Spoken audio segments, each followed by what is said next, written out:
प्रिया लेगा जी, नमस्कार। नमस्कार। और आज जो है छोटू राम जी की जयंती आज मनाई जा रही है तोशाम के अंदर, उसके बारे में बताओ आपको। आज सर छोटू राम जी की जयंती बनाई जा रही है 144वीं, और उसके लिए जो हमारे युवा कल्याण संगठन के संयोजक हैं उन्होंने बड़े अथक प्रयास करे हैं यहाँ पे चौक बनवाने के लिए, इनकी मूर्ति लगवाने के लिए, और जो कार्य उनका एकदम पूरा संपूर्ण हुआ। तो आज उन्हीं की जयंती के ऊपर मूर्ति अनावरण का कार्यक्रम किया है, साथ में हवन किया गया है जी। प्रिया जी, क्या सीख लेनी चाहिए हमें सर छोटू राम जी से? सर छोटू राम जी ने किसानों के लिए बहुत ज़्यादा एक ऐसे कानून लेके आए हैं जिनका हम आज तक देख रहे हैं परिणाम, काफ़ी हद तक उनका एप्लीकेबल है वो।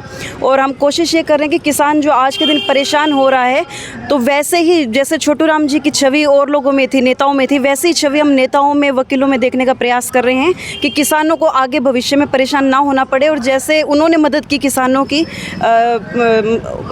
मसीहा वो बने, ऐसे ही किसानों के मसीहा बन के और आगे नेता उभरते रहे। प्रिया जी, मैं बात करूं तो सर छोटू राम जी जो है वो हर बिरादरी, हर जाति, हर धर्म के लोगों के लिए लड़ाई लड़ी, लेकिन आज कुछ लोग ऐसे हैं समाज में जो धर्म विशेष या जाति विशेष का देश बनाना चाहते हैं, क्या कहना चाहोगे? देखो, जाति तो फिर जैसे चुनाव आएंगे तो जातियों में तो बांटेंगे, नेताओं का काम है ये, हम ना बटें, वो हमारी जनता का ये है सोच कि आपस में एक दूसरे के साथ ना लड़े ना झगड़ें। जाति सिर्फ एक है, वो है मनुष्य जाति। आप मनुष्य जाति इकट्ठी होकर काम करें, जाट, ठाकर, राजपूत कुछ नहीं है, जातियों में मत बटिए प्लीज़।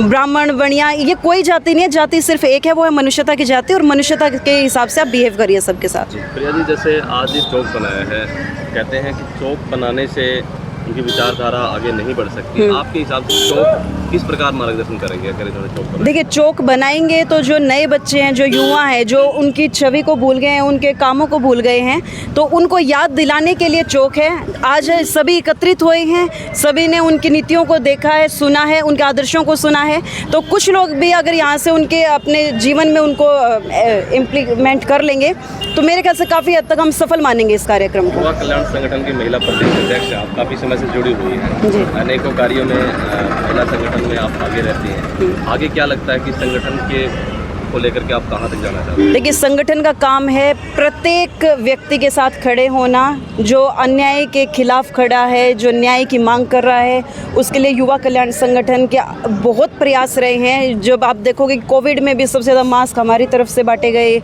और बहुत सी मदद की गई हैं, चाहे वो किसी भी वर्ग के हों। जब हमें पता चलता है कि इस व्यक्ति को, इस वर्ग को ज़रूरत है किसी की मार्गदर्शन की, किसी नेतृत्व की, उनकी आवाज़ को बुलंद करने की, तो बिल्कुल युवा कल्याण संगठन आगे रहता है और भविष्य में भी हम उनका साथ देते रहेंगे। बस कमी सिर्फ इतनी कि जब तक हमें ना पता चले तो हम भी कैसे पहुँचे, तो बिल्कुल हमारे सामने आइए, समस्या का जैसे हमें पता चलेगा तो उस त्वरित न्याय करने की कोशिश करेंगे, उनके साथ खड़े होने का प्रयास हमारा रहेगा। तो शाम के अंदर एक और महान विभूति भगत सिंह जी के लिए भी जो है प्रयत्न आपका संगठन कर रहा है, उसके बारे में जनता जी, एक स्मृति मार्ग बनाने का हमारा प्रयास है, जिसके लिए हम लगे हुए हैं, और बहुत जल्दी हम इसके ऊपर पूरी कार्रवाई कर देंगे और जल्दी आपको एक स्मृति मार्ग देखने को मिलेगा। उसके लिए भी हम सेम ऐसा ही प्रोग्राम करेंगे जी। शहीद भगत सिंह जी। शहीद भगत सिंह जी।